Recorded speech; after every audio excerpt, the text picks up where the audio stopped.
find this article extremely interesting because I was unaware a language such as Paraha that has no lexicon for exact numbers could exist. However, after reading this article, it makes sense to me in that I believe that many language-related concepts are simply societal constructs, such as proper grammar.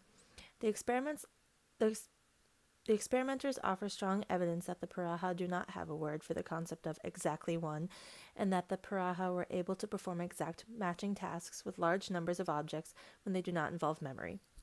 In all of the trials for the first experiment, in no instance was there an occurrence of a word other than the three listed that were used to represent different approximate quantities or approximate size quantities. So if one such word existed, it would probably have been used by at least one of the participants in at least one of the trials. Even then, these three words were used inconsistently across the trials, further suggesting that the Paraha have no word for exactly one.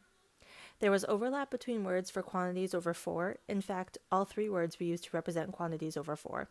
One was used for quantities as large as 6, one was used for quantities between 4 and 10, and one was used for quantities between 7 and 10. Clearly, the Paraha have words to represent these quantities, but they are by no means words that represent exactly 4 or any exact number for that matter. These experiments suggest that the concept of exact quantity is not created by language, but language does add a second preferred route for encoding and processing information.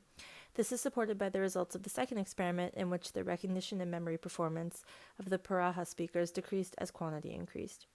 However, they were able to accurately perform a task which relied on the exact numerical equivalence of large sets. This also suggests that language can express large, exact numerical values, which allows speakers to remember and compare information about cardinalities accurately. To me, this also suggests that language for exact numbers is not a linguistic necessity, and thus makes it more of a construct, but definitely also a cognitive tool.